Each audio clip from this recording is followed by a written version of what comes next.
Islamic Center of Greater Toledo in Perrysburg, and we were able to hear from the imam. He gave a lecture about women in positions of power, especially in the judiciary sector, both here in the United States and in other countries abroad.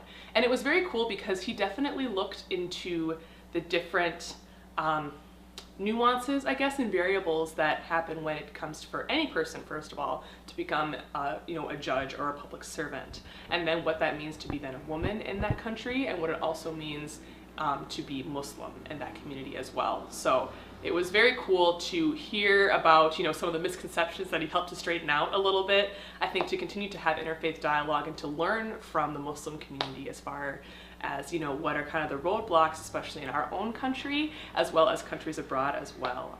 That creates for some really cool things to happen, to be able to learn from one another. So in January, it was our Media and Culture Month. And so for that, we did a lot of little events where we'd gather together and watch some videos about current events, or some shows or movies that portrayed religion, or how some religions are portrayed in the media. And that's kind of how we tied media into our daily lives, I guess, and talked about it in all year. I helped coordinate an event with some University of Toledo students, with the Muslim Student Association there, to have an interfaith discussion amongst a group of young adults. And it was amazing. We had talked about a variety of topics, from misrepresentation of Muslims in the media, Islamophobia, and how different faith groups can collaborate and create social change. And it was really inspiring to listen to other young adults who are also passionate about interfaith work in its variety of forms. Also in January, we got a chance to go to a church in Defiance, Ohio, and we got to meet two of the pastors out there who are both old movie buffs, and we got a chance to sit and watch an old black and white movie titled Key Largo, and it was a nice film dealing with some stuff with the mob and a retired soldier out in the Florida Keys. And after the movie, we got a chance to talk with them about what the film industry was like before you got the big Hollywood blockbuster movies 24/7, when film and theaters was the main way of getting out news to people before television really took off with video news. So that was really nice to get to see. One Saturday morning and evening, we went to a Catholic Mass in the morning and then a megachurch service in the evening. Now, probably just from those names, you can understand that these are very different contexts in which to worship. The morning Mass was a cappella. Everyone seemed to know what to say at what time. There was communion available. There were robes that the pastor wore. And then you contrast that with the megachurch, which started with 10 minutes of Star Wars montaging, which, the new Star Wars movie came out, but I'd never seen that in a church context before. And there were also lots of flashing lights and fog and really loud music played by guitar players and dancing singers. They were very different, and being able to compare the media differences in these two contexts was very enlightening. January's theme was media and culture, and one of the things that we talked a lot about is certain marginalized groups and their perception in the media.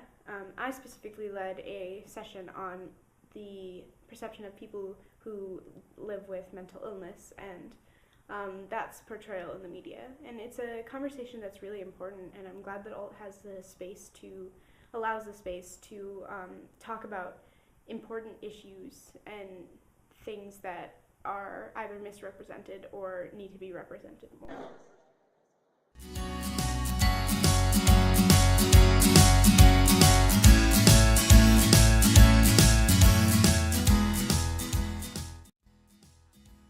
Month, Crystal and I decided that we were going to go to Jimmy John's for lunch, and as we were walking back, I don't know, we were commenting about our sandwiches, and then I started to push Crystal a little bit in fun, and she said, you know, the B in BLT does not stand for bacon.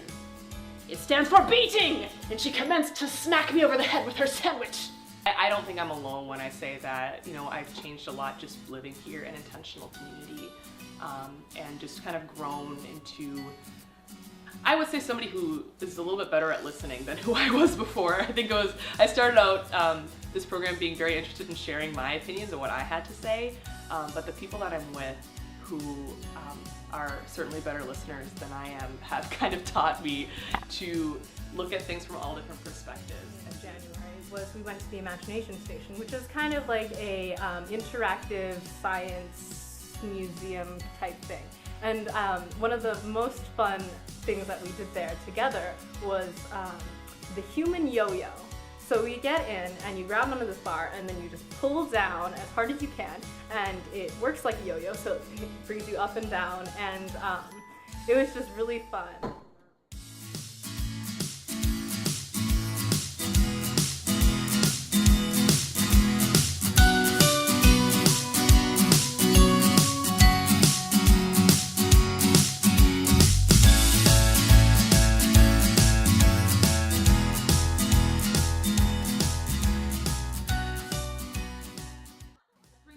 That we have together is precious, and living in the moment, and when someone says your year is almost done, just trying to acknowledge that, acknowledge the statement, and then stay in the moment. It also gave us a chance to listen to Bishop Eaton speak and lead worship, as well as lead some discussions on a lot of the different issues facing our nation as a whole. For the first couple of months of Alt, really, I felt like, oh, we're just getting here, like, we're just getting started and stuff like that. And now that it's January, it's kind of sad because I'm not able to say that anymore. You know, we're not just starting, we're around the middle point.